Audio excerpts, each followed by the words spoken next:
Okay, it's the top of the hour. So welcome everyone. My name is Kristen Young and I serve as the executive director here at LeaderShape. And I'm really excited to be with you all this afternoon and get to talk with Willie Banks and talk a little bit about leadership and what does that like, what are our reflections there as we think about how we lead and who we are and working to develop students. So as we get settled into our space, just a couple of reminders about using our Zoom space. We will ask you, y'all are already doing a really great job of using the chat. If you have questions or comments, please use that space and Willie and I will really use that and help to bring voices into the space using the chat. And also if you have questions, feel free to use the raise your hand feature and we'll call on you and invite you to unmute yourself and come on in and join us and ask your question or share your comment. As we think about our time today, just want to start the day just by giving some thought and acknowledgement to our presence in the lands that we occupy and where we are, and ask that you all think about that wherever you are joining us from, giving thought to your ancestry and the generations that came before you, and the paths that's created for you, maybe individually or organizationally as well. And I am joining you all from Champaign, Illinois, which is the native and indigenous homelands of the Peoria, Kaskaskia, Kickapoo, and Potawatomi tribes, and recognize also that members of those tribes still do inhabit these lands, not only here, but throughout the state as well. And so take a moment just to think about that, think about where we are in the space in which we also occupy. A little bit then also about our time together and the hope as we engage in this virtual conversation, a little bit about LeaderShape too. If LeaderShape is new to you, we are a not-for-profit organization that is committed to creating a more just, caring, and thriving world where all people lead with integrity and have a healthy disregard for the impossible.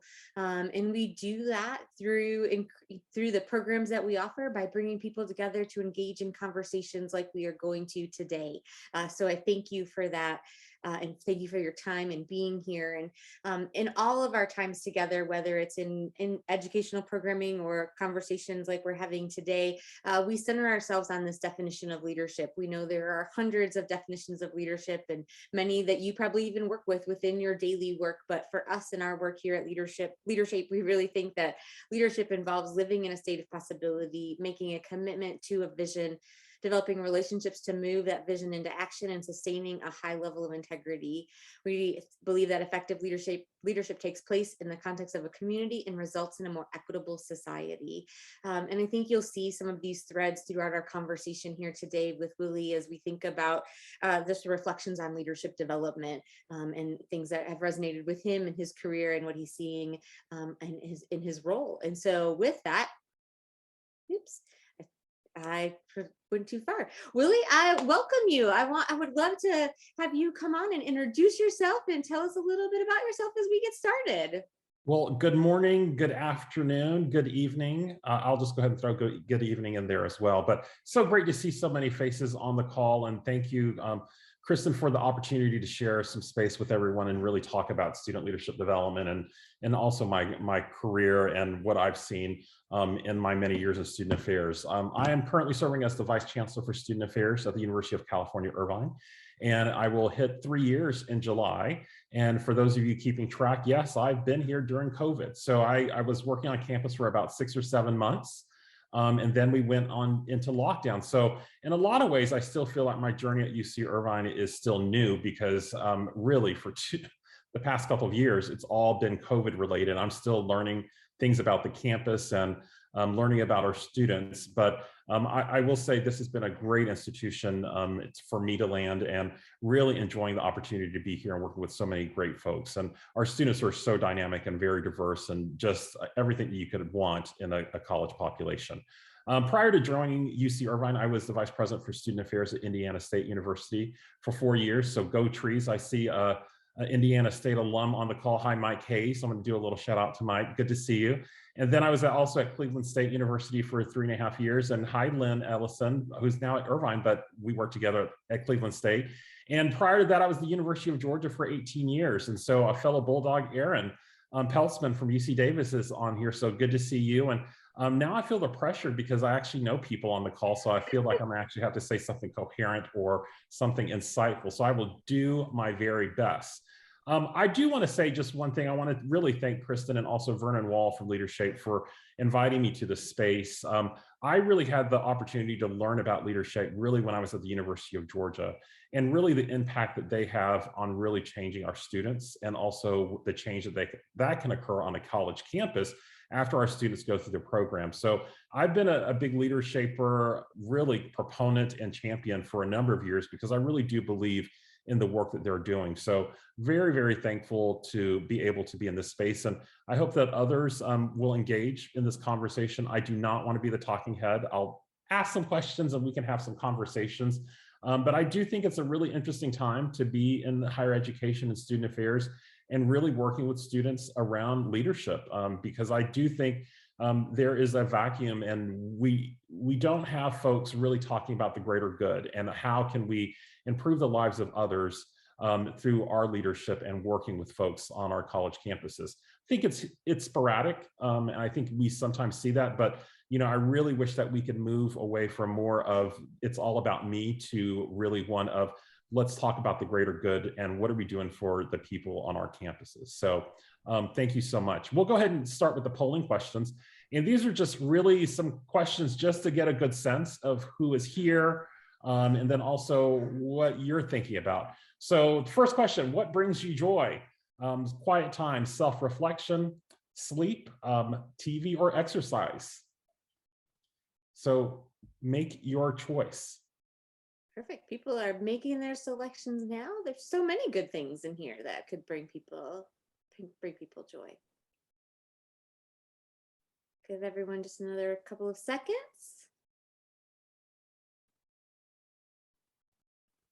Alrighty, and here are the results. All right. Looks like quiet time and self-reflection. It's 48%. Second is 39% for TV. Yay for TV. That's what brings me joy. Also, exercise at 26% and sleep at 22%. I think they're all important.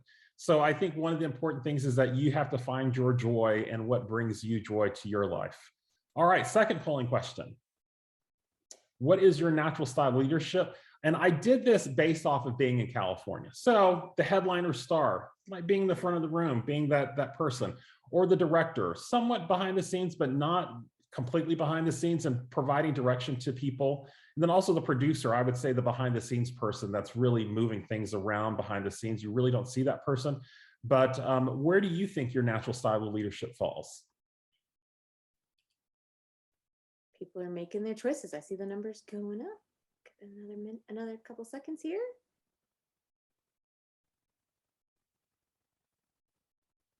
Okay. Great. There are your results. All right. Looks like a 50% said producer, and the director 41%, and the headliner star the 9%. So I will be honest with you, I typically I'm like the producer piece, but sometimes I have to be the star. And so sometimes that is you can go back and forth depending on the situation. Nice question there. Nice responses. Thank you, everyone. And our third and final poll question. One second. There you go. And what is your role? So just trying to get a sense of, if we have students, business leaders, community leaders, or if you're in the academics or the education.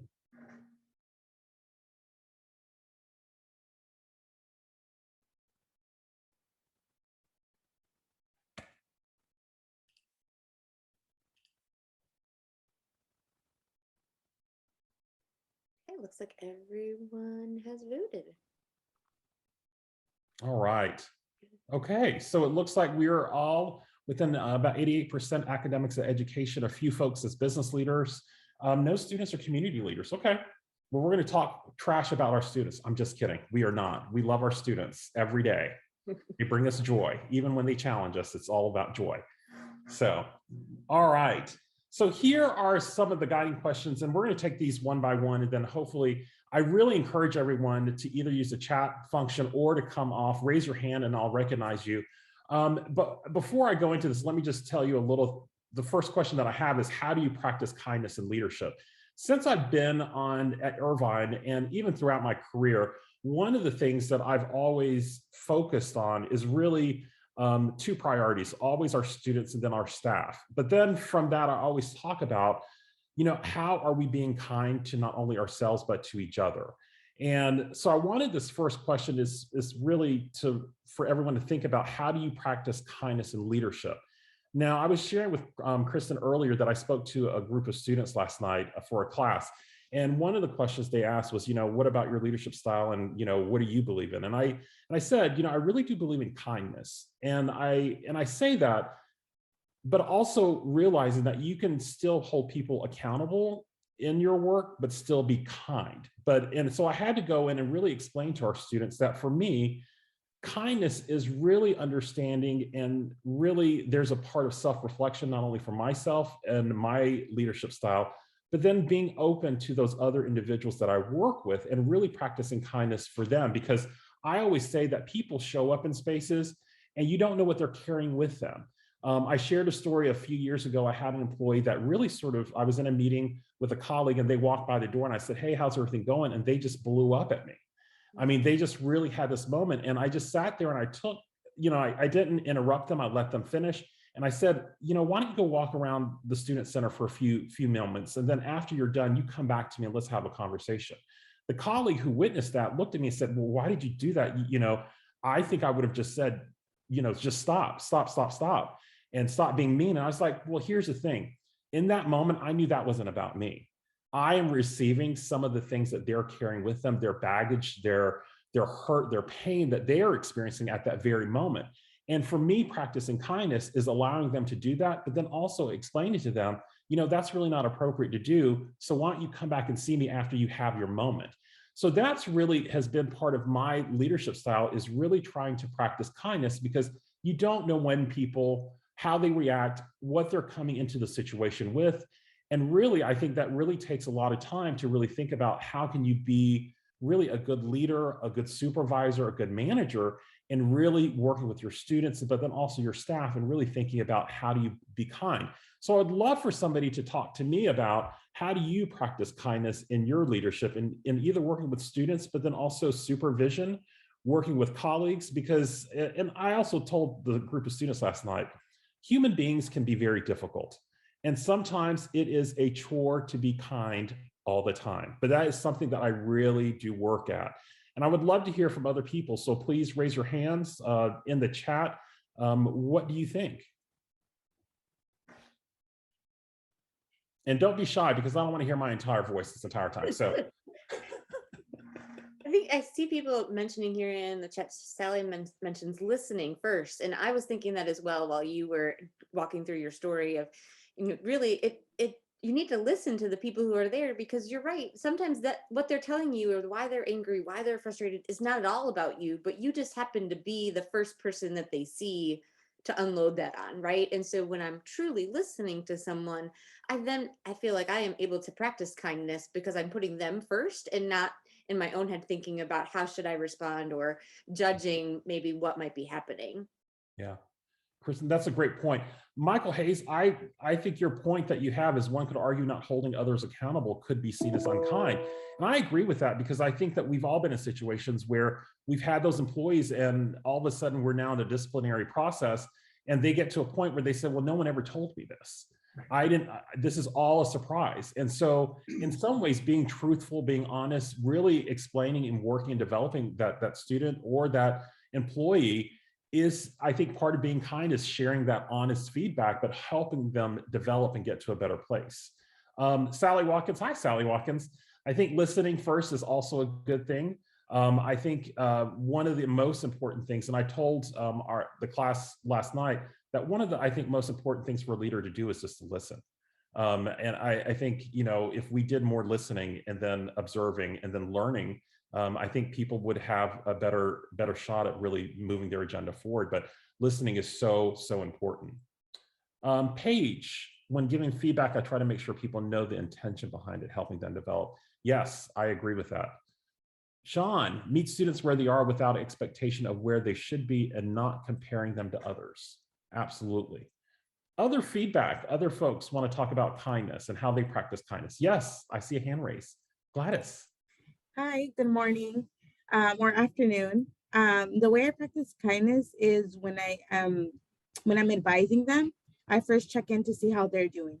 Apart from their roles as like student leaders and students, I check in like how are they doing? And many times I found that they're like, oh my God, nobody has asked me, and they're like halfway through the semester. And so just like checking in to see where they're at before we get to all the other stuff, because as I explained to them, all the other stuff is to help you build yourself. And at the end of the day, you're going to be done with school. You're going to be done with that leadership role. And so I check in with them individually to see how they're doing. Absolutely. Other comments? Thank you, Gladys. Amy Schultz, thank you for your comments. Empathy, put yourself in their shoes, and how would you want to be handled if you were in that same place? Absolutely. Empathy is so important. Absolutely. Sally, understanding how they like to be engaged in different contexts. Yes. And you really can only do that if you're doing listening and engaging with them and asking those questions and probing. I think that's so important. And sometimes we forget to do that. And I think, I hope that we will all remember to start with that kindness piece and being open. The second question I want to go to is really about curiosity and growth, and would love to hear from people about how do you instill curiosity and growth in yourself and others. And we'll wait for a moment for people to either raise their hands or put things in the chat.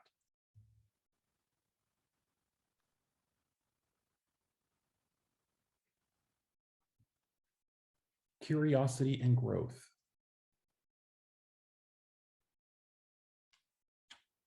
And you're probably wondering why I want to talk about curiosity and growth. I really do think that, you know, for me, when I think about higher education and being on a college campus, for me, it's all about growth. It's all about being curious. It's all about learning about yourself, but then also learning about others. And when I've had conversations with students and other staff around the issue around free speech and the differing views and how those are brought to campus, I always try to have the conversation and really center it around, you know, really the purpose of higher education is not only to,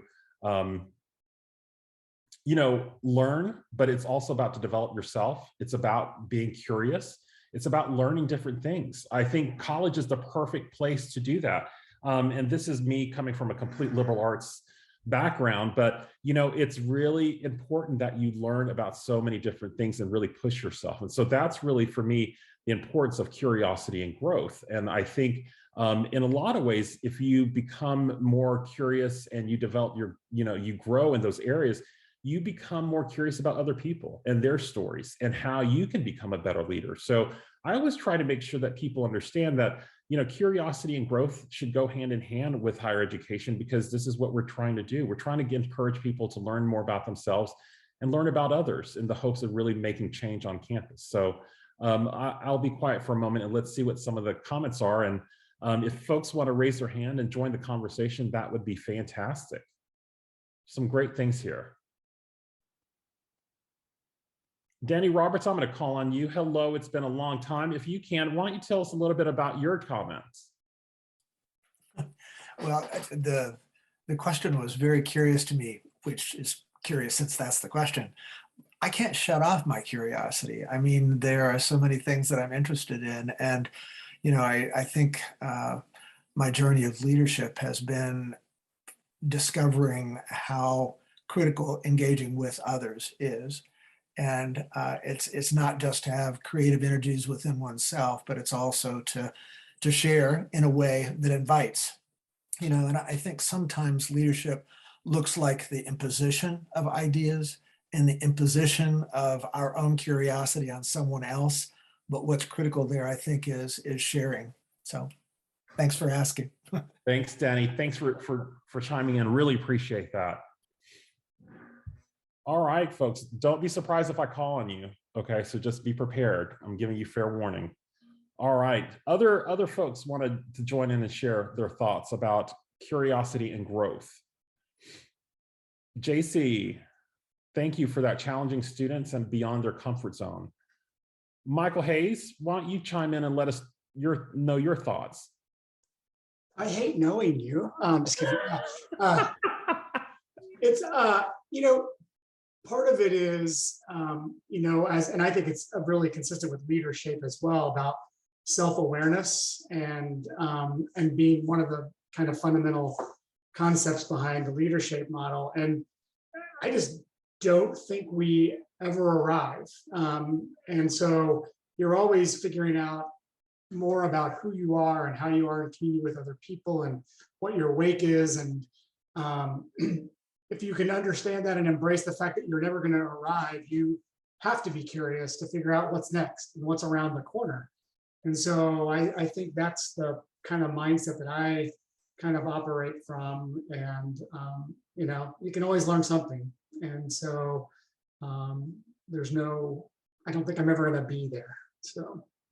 Yeah, I agree with you. Thank you, Michael. I think that's some wise words. Absolutely. Hey, Jonathan Krall, why don't you jump in and share with us some of your thoughts? Yes, thank you so much. Good day, everybody.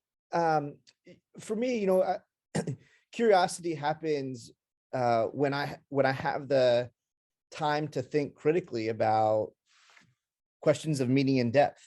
And so building in purposeful pauses in my daily schedule, my weekly schedule, my monthly schedule, my yearly schedule is really important. But also, especially with working with student leaders, starting off a meeting with a breathing exercise or a moment to just be still before diving into the agenda has been really valuable and rewarding as we think about separating what's happened before that engagement and what we're expected to engage with in that leadership opportunity. Jonathan, thank you so much. And I think so important. I think, really, I think that breathing exercise and giving people a moment to reflect is so, so important. And sometimes we jump right in and we bypass so many things just to get people into the right headspace. So I think it's so important. Gladys, thank you for your words, sharing opportunities for growth that are out of their comfort zone, as well as supporting and cheering on students when they take on those challenges. So important. Bruce from Irvine, zot, my friend. Why don't you come in and talk to us about your 3 separate points? Okay, sure. Thanks, Dr. Banks. So I'm learning and teaching myself to be a novice at something at all times. And so no matter what it is, it's just finding something that I can, I guess, fail at and kind of fail at safely. I think that's so important because I think as I'm getting older, like it's really easy to be like, well, why can't people do this? Why can't people do this? And so by becoming a novice and becoming a learner over and over again, you kind of instill a little bit of that humility into yourself, and you also get more touch points of being able to engage with others. And then the ability to find everything exciting. These are really, really weird, nerdy things, but being in student affairs and also like thinking about event planning a lot, going to Disneyland or going to a restaurant and finding like one of those like poles, like stanchions, and looking at it and going like, ooh, this one is so much better than all the other ones. Why is it better than all the other ones? And then taking pictures of it and then keeping that in the back of my mind for later, because maybe I want to buy some in the future. So doing things like that is always really, really important for me. And then one time, someone told me that if you're bored, you're boring. And that I took that really personally. They told that to me when I was 7, and I haven't been bored since. I've actually only been bored 4 times in my life because I did not like to be called boring. I thought it was really, I don't know, really insulting. And so, yeah, I think that encouraged me to always find just the exciting in everything, even like a mouse, even in like a webcam, like what are the cool like little properties of it? And so always being a learner. Let me unmute. Bruce, I think that is fantastic. I think that, there's something great about being curious about everything. And I think, it goes back to, really growing yourself, but then also being in tune with the world and others around you. But I think that, there's a little bit of joy when you're curious about things because you ask a lot of questions. And I think that's a great perspective. So thank you so much for sharing. Paige, you love the focus on purposeful pause. Why don't you share a little bit more about that? Yes. Hi, everyone. So it was Jonathan who had talked about that with the purposeful pause, and I just appreciated that. And I'm actually, I guess, a plug for Friday. I'm actually leading one of these these conversations on Friday for LeaderShape, and I have that specific language within that, my notes for that session around that purposeful pause, taking that moment, because so much insight can come from that. Well, Paige, thank you so much. And I'm glad that you were on the call. So, Yeah. and good luck for the Thank you. call on Friday. Thank Absolutely. you. Absolutely. Sally, looks like inviting them to share what they know and believe. Why don't you step in, and good to see you or hear you. Well, I think that I work mostly with undergrads. And so I think in terms of helping them, understand their identity, capacity, and efficacy, and specifically in leadership settings, okay, so what do you know about that? Like, what have you already discovered? Tell me how you feel about that understanding and those things. And then just, what would you do? How could you explore that? Where could you go? That type of thing. And, giving them the opportunity to kind of just think and engage and bounce ideas and stuff is also just very important. Absolutely. Thank you so much, Sally. And good to hear your voice. I'm on my porch, so I don't feel comfortable sharing my face. No, that's fine. We're probably all jealous, especially because you are on your porch. So I'm grading, so that doesn't hurt. No judgment, Sally Watkins, no judgment. All right. Folks, we're going to go to our third guiding question, which is, how do your values and beliefs inform your circle of friends or peers? And vice versa, how do your circle of friends and peers influence your values and beliefs? When I came up with this question, really, I was thinking about, so much of especially when students show up to college, on a college campus, they're coming with so many things that they've learned from their family, their environment, where they grew up. And also, if they're in the church, they may have received a lot of those lessons as far as, morals, values, beliefs from, those institutions. But I also think when you come to college, a lot of those values, beliefs, and ideas can be challenged. And also that can really inform who your circle of friends, and, if you're going to stay and only connect with people that have similar values and beliefs, or, do you really expand your circle? And then because you're curious, because you want to learn about other people and you're really taking advantage, are you going out there and really learning about not only yourself, but other people? And how does that influence your circle of friends and your peers? And how does eventually your circle of friends and peers influence your values and beliefs, and have they changed? So that is sort of a long-winded way, the background to what this question is really trying to get at. So would love to hear from folks, either in the chat and also raising your hand. As you can tell, I will not be shy about calling on you. So please do not be shy about posting in the chat about this question, and I'll give folks a few moments.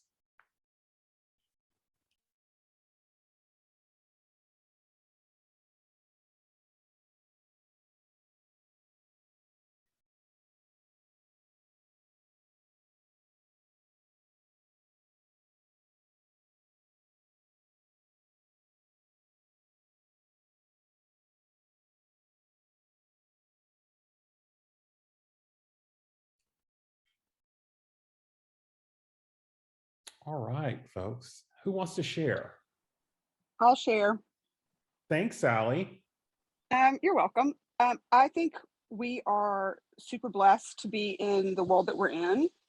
And I think oftentimes we can lose sight of the way that we as student affairs and higher education professionals process information, seek out information, know and have this broad understanding of things.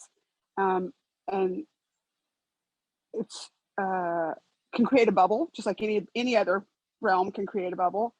And so I am thankful for that, and also think my bubble is bigger because of those relationships.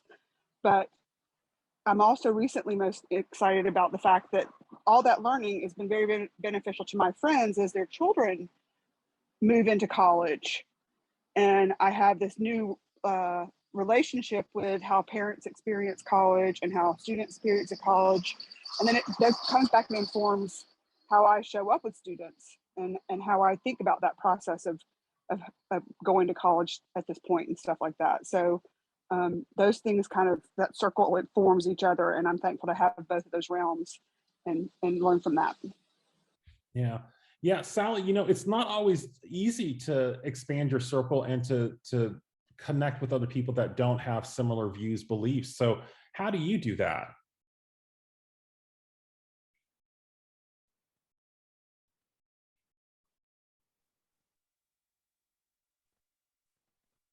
I'm can you hear me? Yes. I ask questions. I be vulnerable, share parts of my understanding, and ask for the other people's understandings, and don't shut down if it doesn't represent what I think or value directly or clearly. Yeah. Well, Sally, thank you so much for sharing. And I think that's always difficult to do. You know, I think one of the things that we continue to struggle with is how do we expand those circles and really think about the other side. And when we don't agree with people, how does that play out? And I think that we're seeing that, you know, and we've seen that nationally, internationally for a while, as far as our leaders and really thinking about how their values and beliefs are informed by their circle of friends or their peers. And how, you know, if you're not willing and open to really think about and reaching across the aisle and really embracing other people and their ideas, you know, you're only serving in one segment of the population. And so I'm always very cognizant of trying to be open to also hear other opinions and values. And also, I think a lot of it goes back to, you know, being curious and also really understanding that as a lifelong learner, you're going to need to expand those circles and really think about other people and their views and opinions. So I think that's fantastic. Denny has shared. Let's see. Denny, do you mind if you talk a little bit more about that? I'm gonna call on you again. It's interesting, and Mike and I are communicating back and forth in the chat too. You know, I think. And I'm retired now, so I have more choices in who I can hang out with. So, you know, when you're employed, you take what you get. And what I find interesting is that whether it's in community organizing, which I've done some, or through faith groups, or particularly through some anti-racism work that we're doing here in the local community, it's really tough. You know, when you know you're facing someone that you are almost guaranteed to disagree with, right? So you know it's coming. And so how do you then start at a level that doesn't scare people away from you so that you can have a conversation? And I really enjoy those conversations, but the tension that's there is sometimes kind of scary, you know, in terms of not wanting to go there on both my side as well as the other. So it just strikes me that, you know, it's a luxury to have choices about who I interact with, but I try to interact in ways that introduce me to difference and challenge my own thinking too, as Mike has said in his comment. Yeah, I think it's always difficult. I mean, sometimes it can be very, very difficult because engaging those conversations, I mean, there has to be a level of patience and understanding, and then also vulnerability. I mean, not only on their part, but then also on your part, to really be in that space, to have those conversations and to really try to figure out, is there some common ground where we can then move forward together? And I think that's always, that can be difficult. And just in this day and age, there's so many things that are happening that can really derail those conversations. And so, you know, I think I'm not trying to completely plug LeaderShape, but I do think one of the greatest things about LeaderShape is that when we have all those clusters of students, they're coming from different backgrounds, views, values, and then you put them together for those days. And boy, some of the work that can happen between those students is pretty phenomenal. And I even remember, I mean, and I was a cluster facilitator back in Georgia, like in the 90s. So this has been a while, but I keep up with some of those students, and those students were pretty phenomenal. And when they came back to campus and the change that they wanted to enact, And a lot of that was from LeaderShape and really spending the time to really be open and vulnerable, and then also trying to find common ground. And I think that's really an important piece of the work that we are doing. Let's see what some of the comments here. JC, I'm lucky in that my friends and I value learning and travel and nerding out on new things together. That is so important. So good to have good folks to do that with. Mike Hayes, agree with Denny, and other perspectives can also strengthen and enhance our understanding of ourselves, including our values and beliefs. Yes. Bruce, playing to my strengths as an extrovert is that everyone is a potential friend and has something to teach me, something to learn. Strangers talk to me all the time. They do, and he does. He walks around our ring road and with a book, and he will stop and chat with people all the time. And he's coming back. Also live by the quote, as we let our light shine, we unconsciously give others permission to do the same. Absolutely. And when I show up to work or in life, people who are excited by you will be drawn to you. That is very, very true. Other comments. Thank you, Bruce, for sharing all of those things. Other comments, folks, around how your values and belief inform your circle of friends and peers, and how your circle and friends influence your values and beliefs.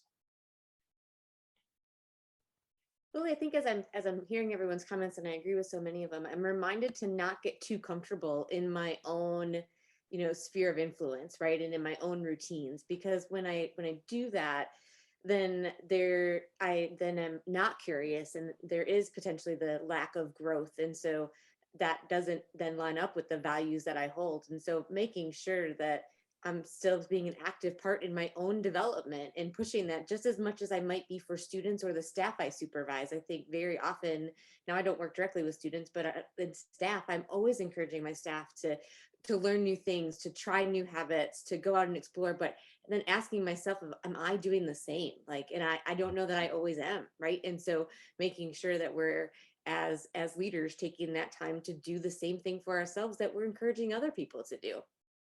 Absolutely. And it is a day, it's one of those things you have to remind yourself of, remain curious, make sure to reach out to different folks. But, it's sometimes it's hard, because I think in the world that we're in, and really, well, I was going to say post-COVID, living through COVID, it's just, we're reacting to so many different things on our campuses that sometimes we forget some of these really, I would say, basic things that we need to do, is being curious, being kind, being, curious about things that are happening. Zach has put in some information. Zach, why don't you join us and share, if you can, what your thoughts are? So yes, I grew up in small town Georgia, so familiar with that. Oh, Zach, hold on for a moment. I'm not sure. Am I the only one hearing? It's not coming. Okay. Let's see.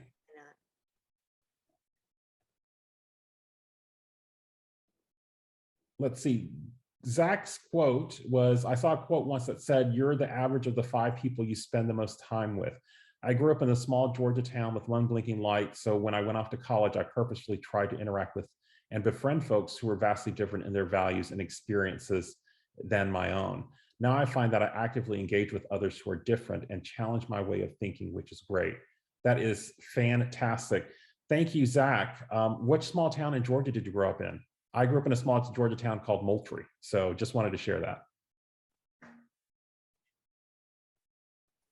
Other thoughts from people?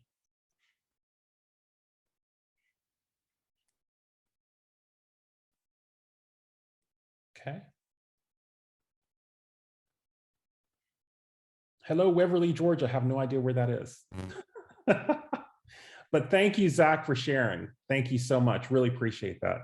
Kristen, let's go to our my next set of slides, the talking points.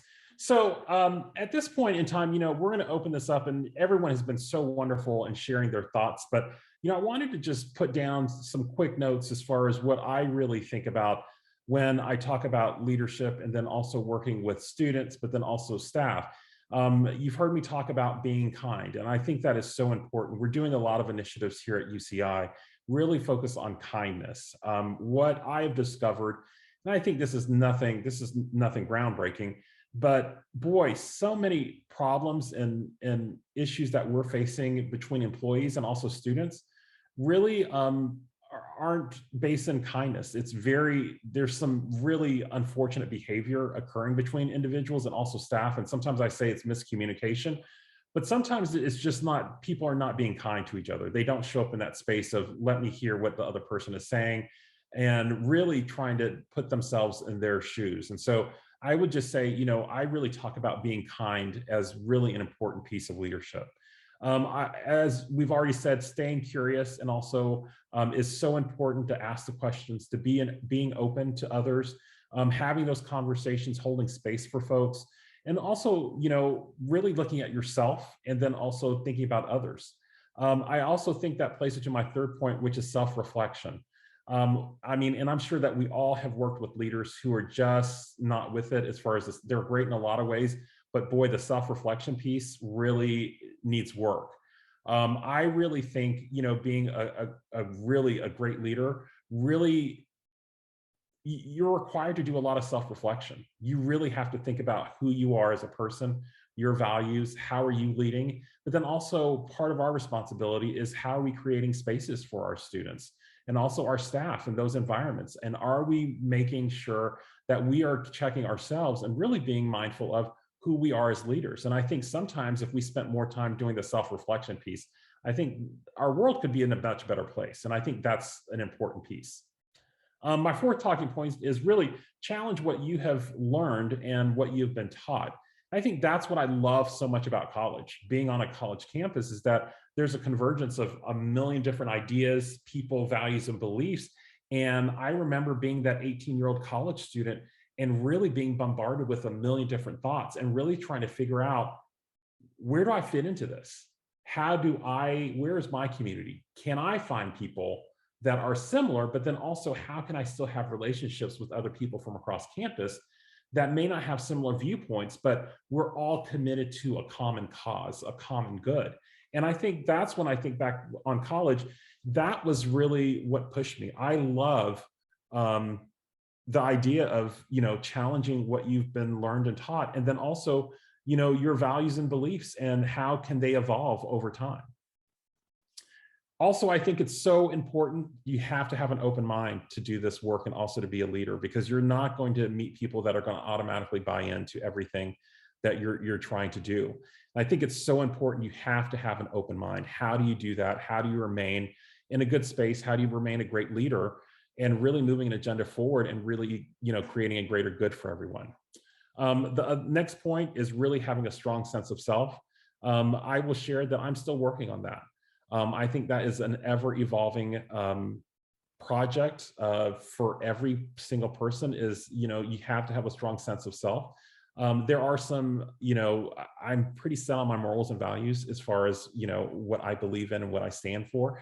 But I think that's one of those things that you have to really think about. And I think it goes into my next point where, leadership is not this dualistic where, right or there's so much gray, and really contextually when you're thinking about different situations, different people, your response and how you lead may be different based off of different situations. And so I think one of the things that I'd like to have conversations with, especially with our students, is really around the idea that, it's going to be messy. It's not going to just be clear cut.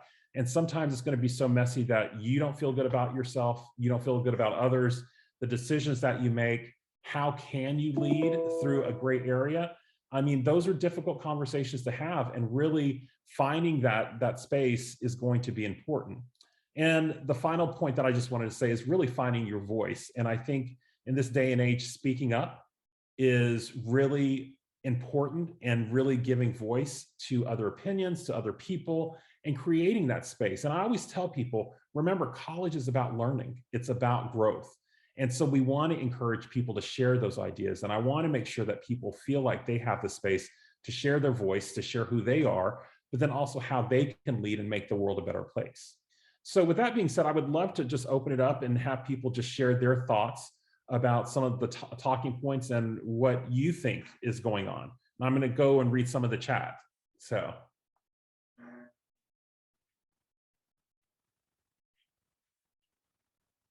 Okay.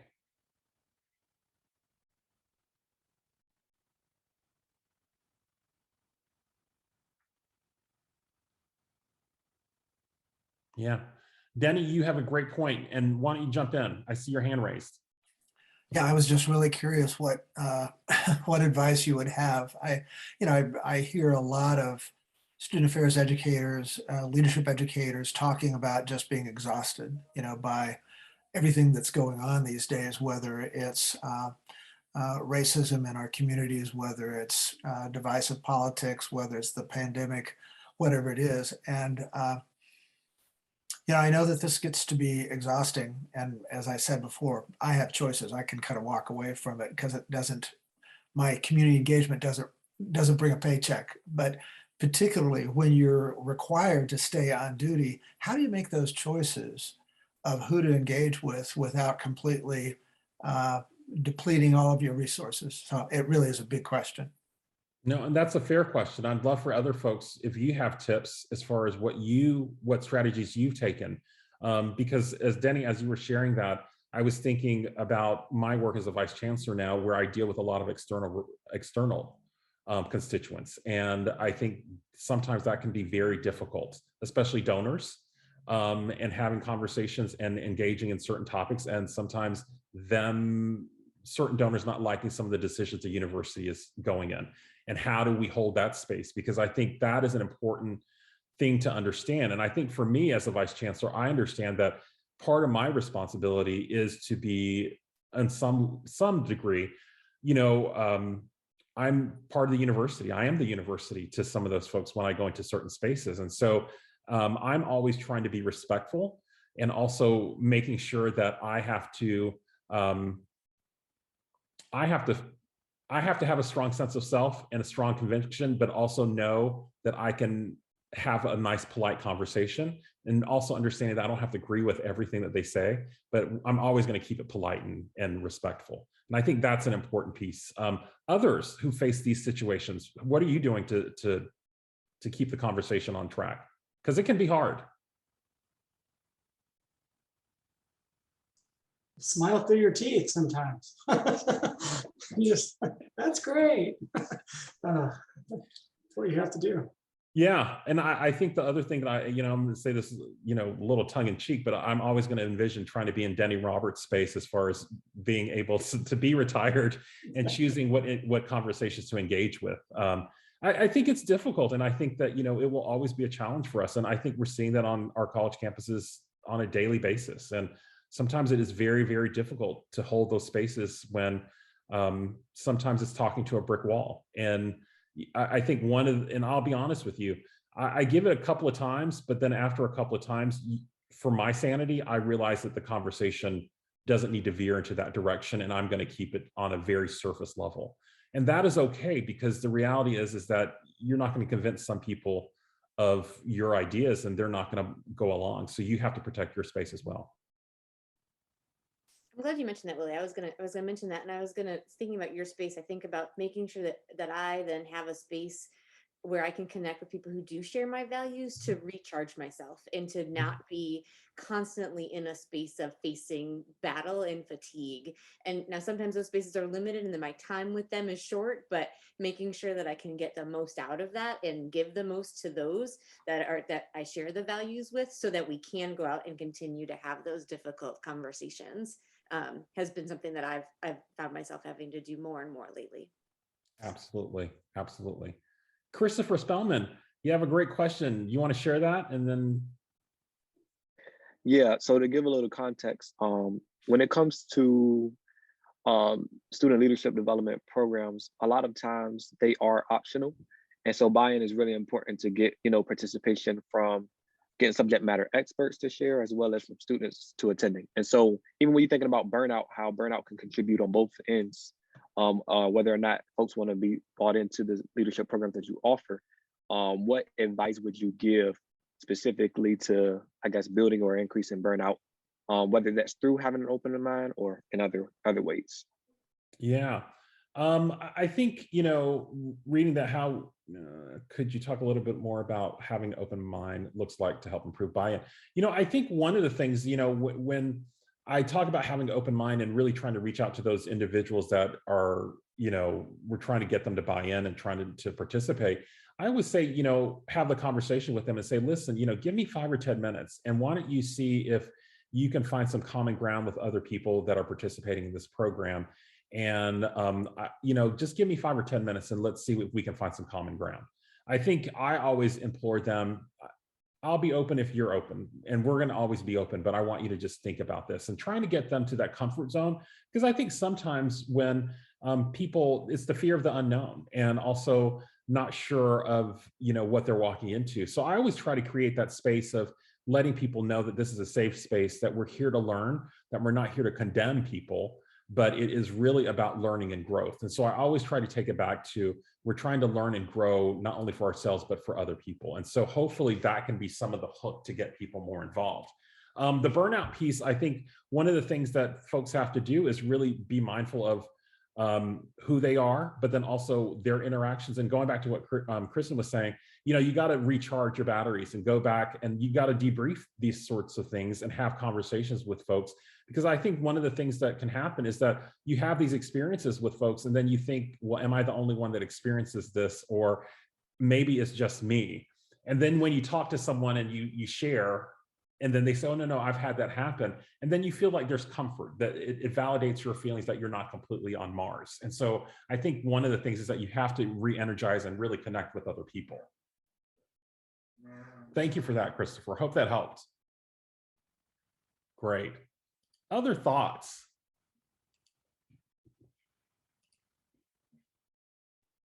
Okay. Well, this has been fantastic, Kristen. We're going to give people some 5 minutes back. Yeah, we might, unless anyone has other questions or things that they want to talk about. I think, if there are questions that people have that you haven't had a chance to ask yet, this would be the chance to do it. Otherwise, we will give you some time back in your day, which who doesn't appreciate that? That is my gift to you. Very kind of you. Very kind of you. Well, with that, I do want to thank you so much, Willie, for your time and for your questions and your knowledge and holding this space for all of us as we think about what is student leadership development, what is our own leadership development, and how do we create that space for students and the staff that we supervise. So thank you very, very much. We are very appreciative. Thank you. Thank you so much, everyone. And so nice to see so many wonderful faces. Wonderful. Well, thank you all for joining us, and we'll be back again tomorrow. And if you all are around to join us, we would love to see you again. Thank you all for being here. We appreciate it. Thank you, everyone. Bye-bye.